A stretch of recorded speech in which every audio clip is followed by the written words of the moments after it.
Okay, so welcome back to this next video in which we are discussing group isomorphisms.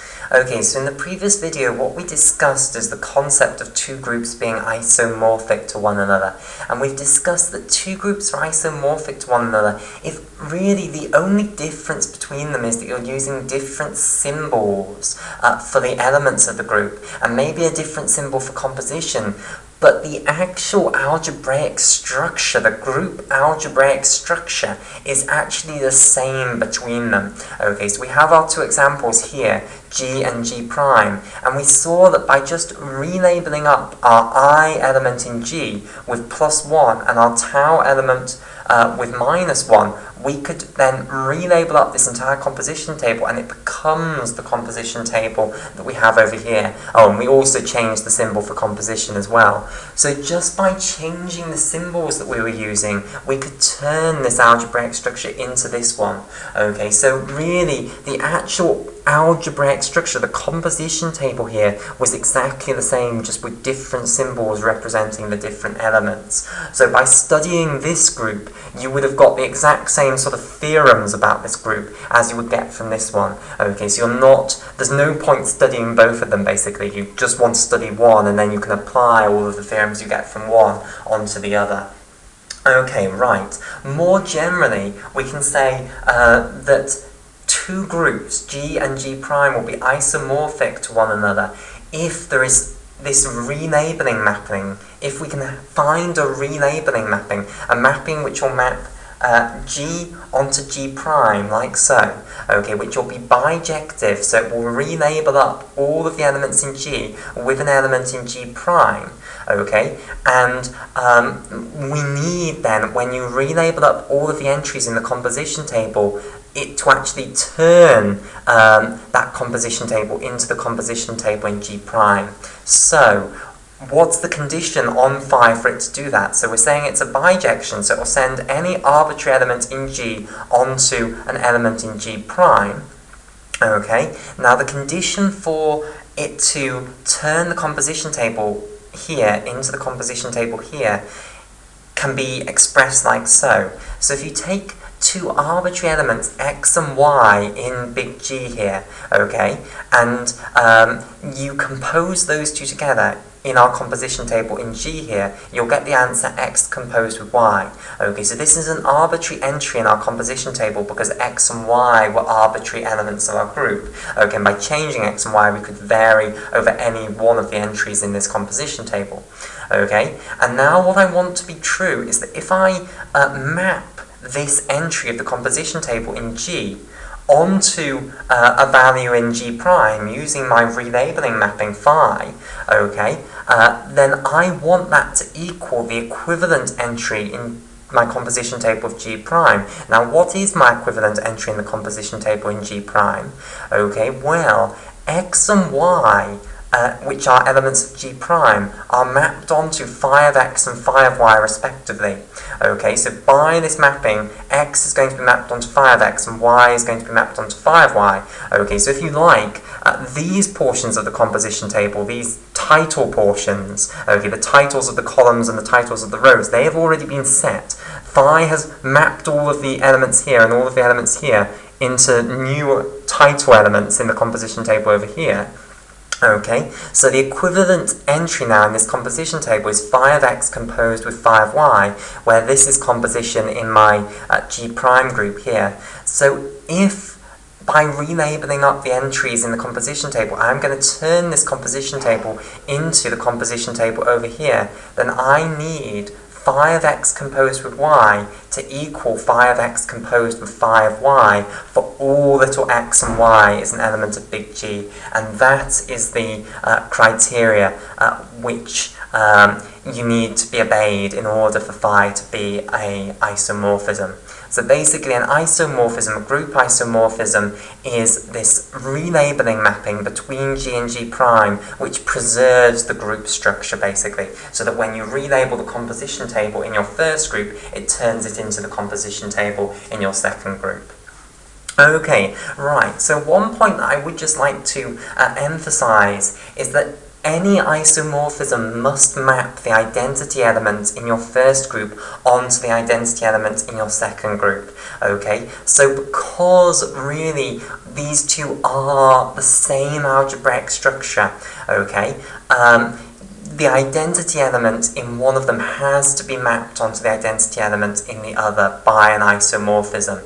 Okay, so this mapping will always map the identity element onto the identity element in G prime. So the identity element in G will be mapped onto the identity element in G prime, which we certainly saw was true in this example up here. Okay, right. So what I now want to discuss is how not all groups of the same order are isomorphic to one another, because you might be running away now with the idea that maybe all groups with the same number of elements are isomorphic to one another, and that's not true, basically. Okay, you can have groups that have the same number of elements in them that have a very different algebraic structure to one another, and by no just clever relabeling of the elements can you turn one into the other, basically. Okay, so to do this we need to go to groups of order 4, because actually for groups of order 1, 2 and 3 all groups of those orders actually are isomorphic to one another. We have to go up to groups of order 4 to see two examples of groups that are not isomorphic to one another, which are both of order 4. Okay, right, so we're going to look at the cyclic group on 4 elements, and then a new group that we haven't seen yet in this playlist, which is the Klein 4 group. Okay, so I'm going to start off with the cyclic group on 4 elements, which we've discussed in previous videos, okay, but I'll just remind you of it now. Okay, right, so we're going to start off with C4 here.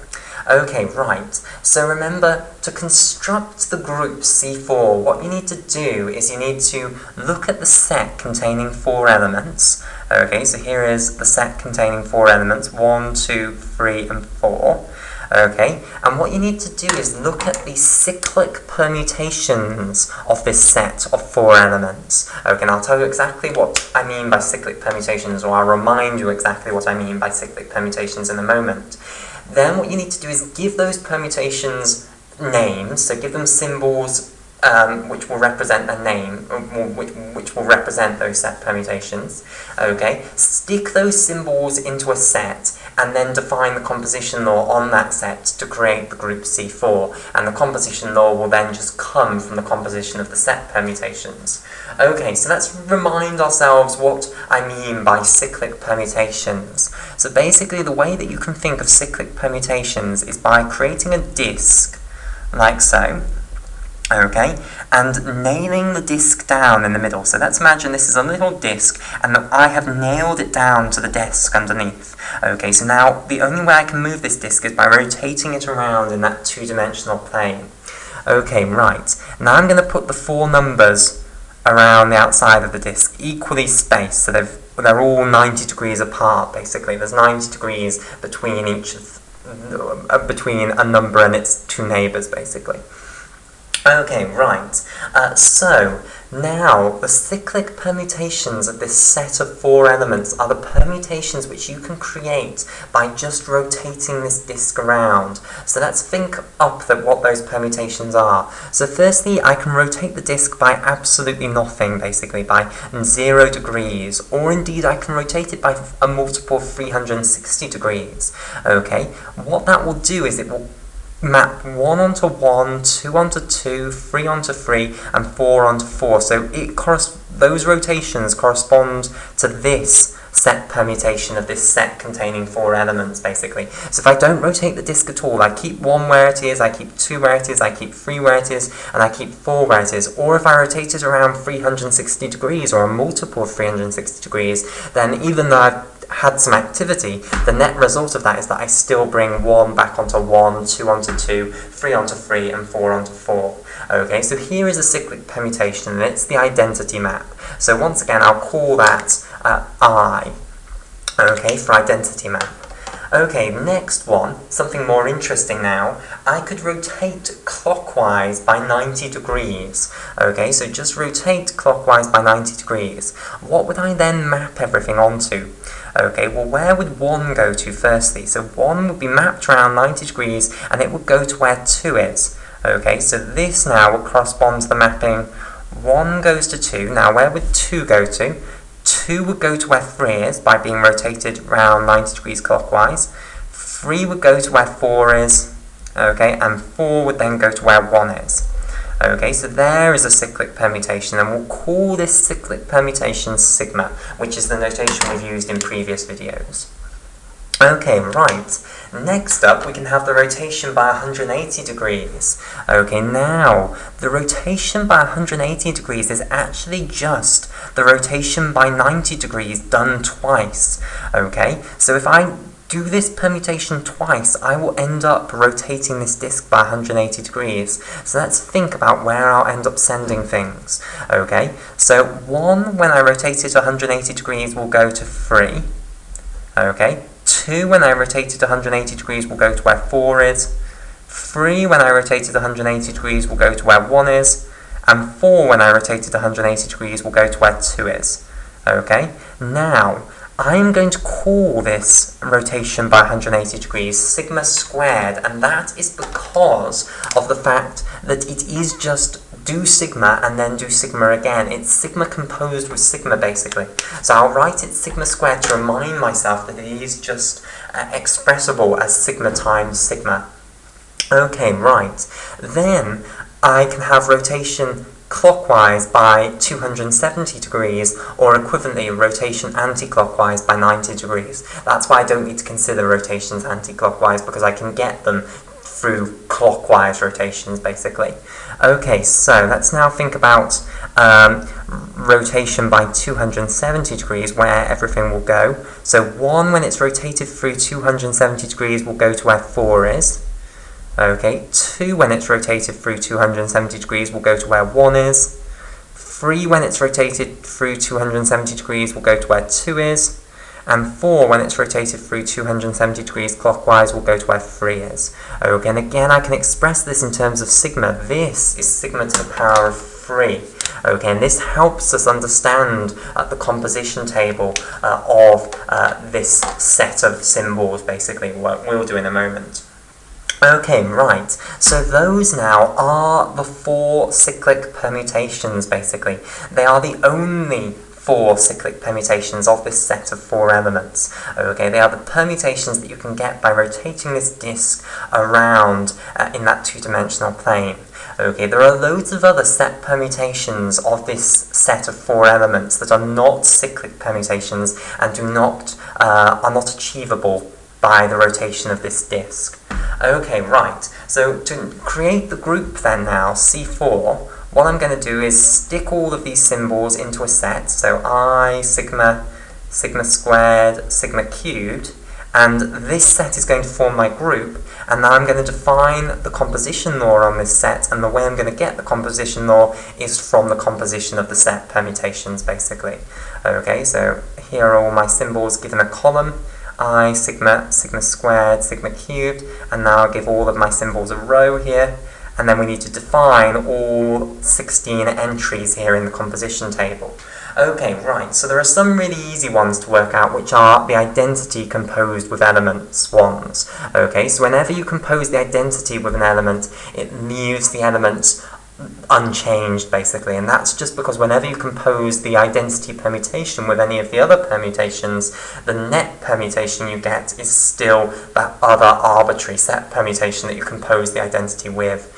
So the identity composed with the identity, that's obviously just the identity. If you do the identity twice, if you rotate by nothing twice, you still rotate by nothing.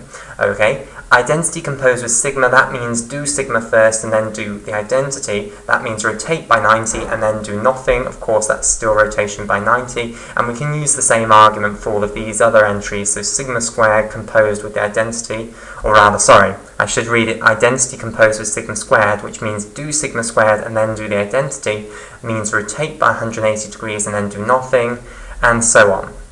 Okay, so this entry here will also be sigma to the power of 3. Right, then let's look at this column here. Okay, so sigma composed with the identity means do nothing and then rotate by 90 degrees. That will correspond to rotating by 90 degrees. Sigma squared composed with the identity means do nothing and then rotate by 180 degrees. That's the equivalent to rotating by 180 degrees. Sigma cubed composed with the identity means do nothing and then rotate by 270 degrees, which of course is still equivalent to rotating by 270 degrees. So there are 7 easy entries here. Now let's fill in the rest. Okay, and because of this lovely notation, it's quite easy to work out what the other entries here are, and also obviously because of the lovely interpretation of what these set permutations actually mean in terms of the rotation of the disk. Okay, so sigma composed with sigma then, that means rotate by 90 degrees and then rotate by 90 degrees again. Of course that overall is rotation by 180 degrees. Sigma composed with sigma squared, okay, well just from the notation you can work out what the answer is. Okay, but let's think it through. That means rotate by 180 degrees and then rotate by 90 degrees. That overall is rotation by 270 degrees. Sigma composed with sigma cubed, that means rotate by 270 degrees, then rotate by 90 degrees. That overall means rotate by 360 degrees. That's equivalent to the identity. That will just take everything onto itself. Okay, then we'll have sigma squared composed with sigma, that means rotate by 90, then rotate by 180. That's now equivalent to rotating by 270. Okay, sigma squared composed with sigma squared, that means rotate by 180, then rotate by 180 again. That's rotation by 360, so that goes back to the identity. Sigma squared composed with sigma cubed, that means rotate by 270, then rotate by 180. That now is equivalent to just rotating by 90, okay, because the rotation by 360 just doesn't do anything. Okay, then we've got sigma cubed composed with sigma. That's rotate by 90 and then rotate by 270. Again, that's rotation by 360 overall. So that will take us back to the identity.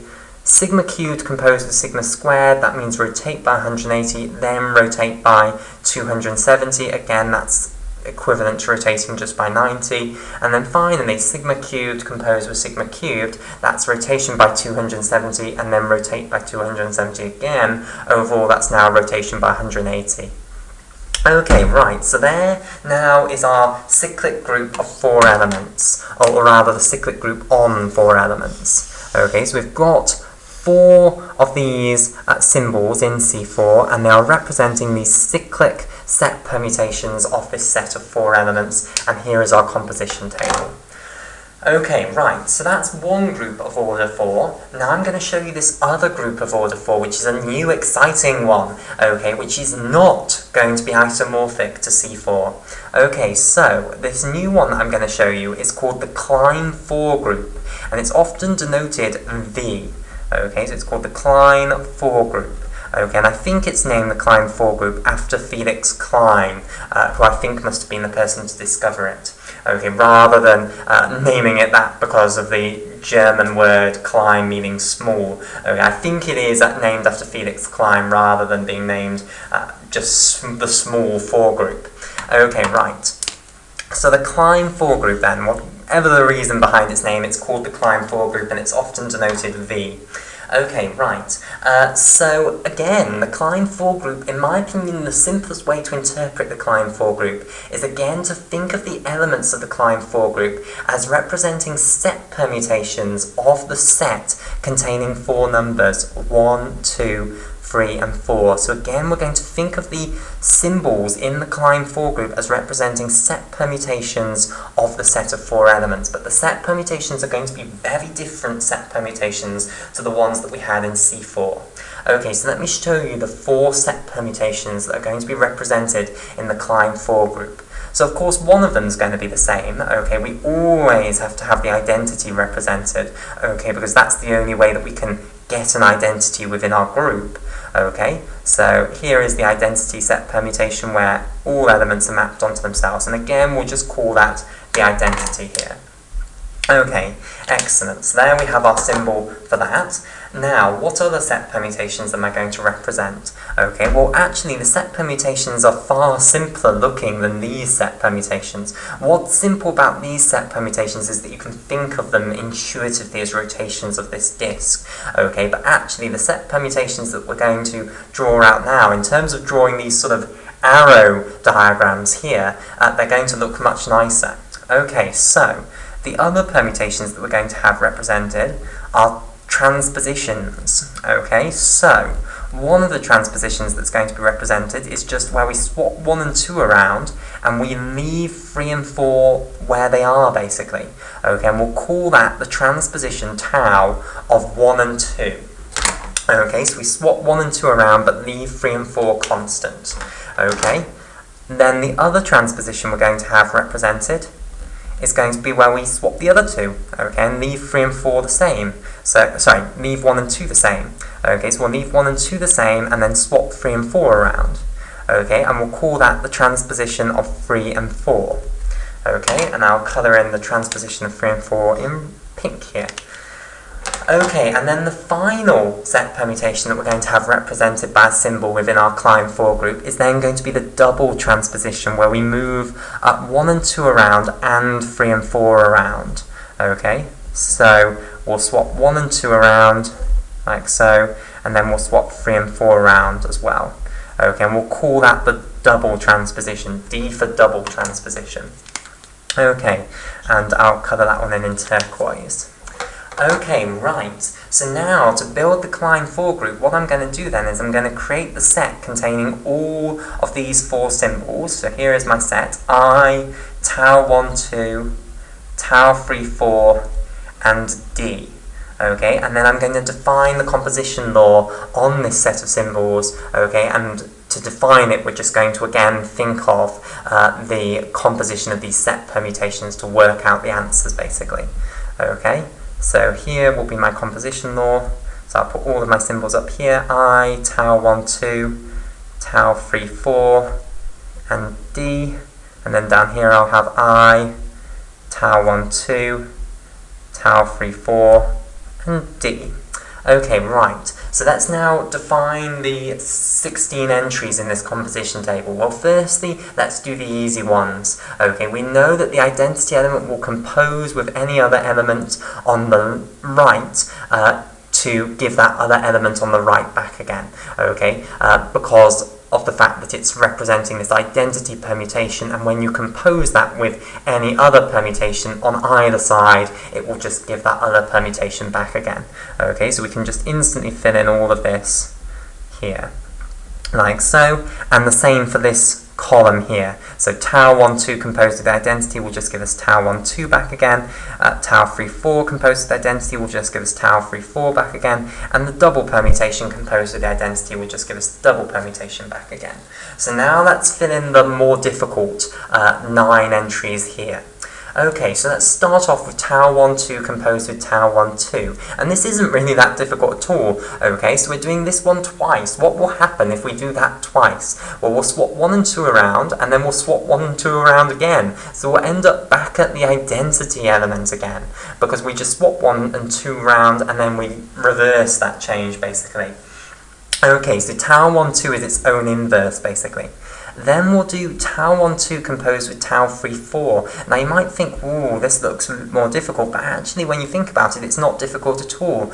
Tau 1, 2 composed with tau 3, 4 means do tau 3, 4 first, and then do tau 1, 2. So when we do tau 3, 4, we'll swap around 3 and 4.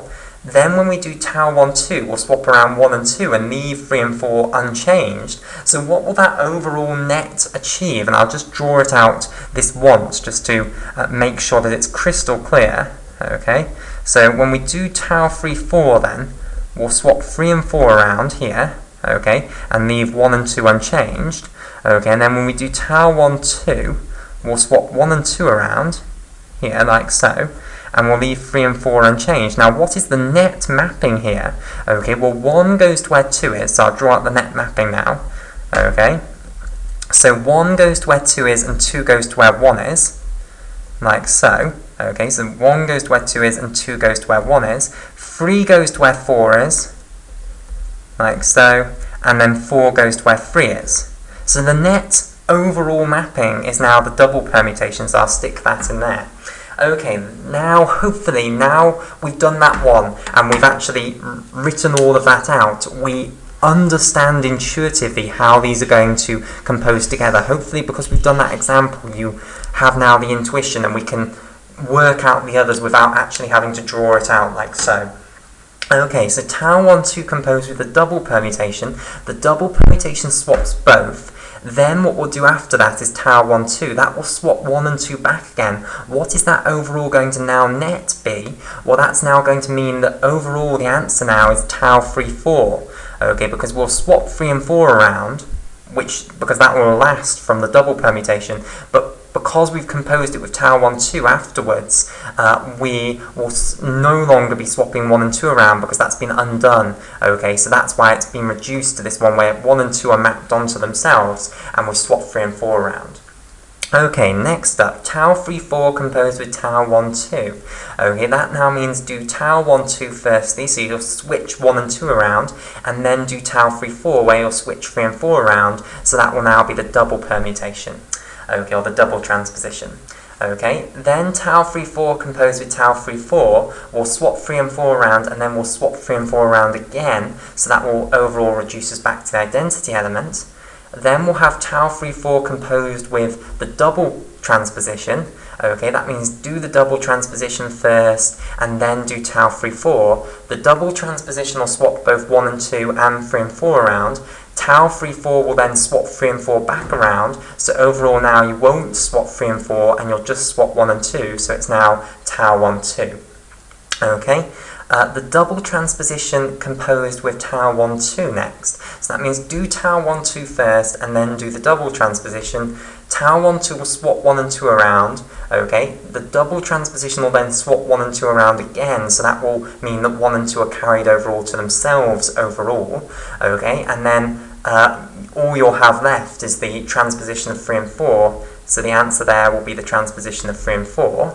Okay, decomposed with tau 3, 4, that will mean do tau 3, 4 first, we'll swap 3 and 4 around, and then do the double transposition where we'll swap 3 and 4 around again to reverse the initial swapping of 3 and 4 around, and then we'll overall end up just with the transposition of 1 and 2, so this will end up being tau 1, 2.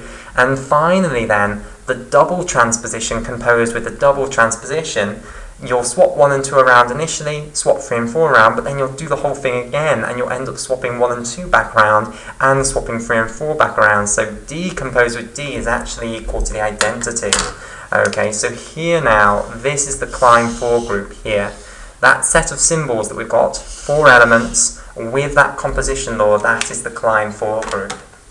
Okay, now hopefully it should be obvious to you that these two are not the same, okay? It doesn't look at all like what we had here, where they were pretty much, well, they were the same algebraic structure. These two, hopefully it's obvious that they are more different. Now let me make this concrete in your head, okay? Here, if we look at what every element squared is equal to, we can see that the identity composed with the identity is equal to the identity. Sigma composed with sigma is equal to sigma squared. Sigma squared composed with sigma squared is equal to the identity. And sigma cubed composed with sigma squared is equal to, sigma cubed composed with sigma cubed is equal to sigma squared. Okay, so the important point to understand here is that two of those, when they square, are giving the identity. The other two, when they square, are not giving the identity. Whereas if we look at this one, every single element composed with itself gives back the identity. Every element in this group is its own inverse. That is not true in here. In here, sigma and sigma cubed are each other's inverses. Okay, they're not their own inverse, basically. Okay, so that hopefully can convince you that these two really are different algebraic structures. Okay, they're both groups. Okay, we can see that this is closed. It will be associative because of the interpretation of the composition as the composition of set permutations. We have an identity and every element has an inverse, so it does obey the axioms of group theory. Okay, both are actually abelian groups, but they are not the same algebraic structure. There is no relabelling mapping that you could do which would turn this one into this one, and the proof of that is simply how would you possibly be able to turn this one into this one? Okay, because these all of the elements here square to give the identity. You can't possibly have all, just by relabeling up the entries here, turn this one into one where all of them square to give the identity, because, quite simply, what you'd have to do is map the identity onto the identity here, but then sigma squared wouldn't be mapped onto the identity, it would have to be mapped onto something else. Okay, so you'd never be able to get all of the entries along this diagonal line to be equal to the identity, simply because you can't do that just by relabeling it. Okay, I hope that that's clear, that no relabeling that you could ever attempt here would turn this one into this one, because of this clear fact that all of these square to give the identity, and they don't in this case. Okay, so really, it's just the fact that you can't relabel both of these elements, I and sigma squared, with the identity. Okay, if you wanted all elements to square to give the identity, you would have to relabel both of these as the identity, but that's no longer a relabeling, is it? Okay, so because of this fact that all of these square to give the identity, whereas not all of these ones square to give the identity, it then becomes obvious that these two really are different algebraic structures. They're not isomorphic. Okay, right. So before we end this video, let me just introduce the concept of an isomorphism class. Okay, so what is meant by an isomorphism class? So basically, we group together all groups that are isomorphic to one another into a concept called an isomorphism class. So what you can imagine doing is taking all groups that are isomorphic to one another and sticking them into a great big class, basically. Okay, and all of them are just the equivalent algebraic structure, but with different symbols used to denote the different elements of the group, basically. Okay, so when we say that a group is from a certain isomorphism class, that's what it means, basically. Okay, if we say that two groups are in the same isomorphism class, it means that they're isomorphic to one another. If we say that two groups are in different isomorphism classes, it means that they're not isomorphic to one another.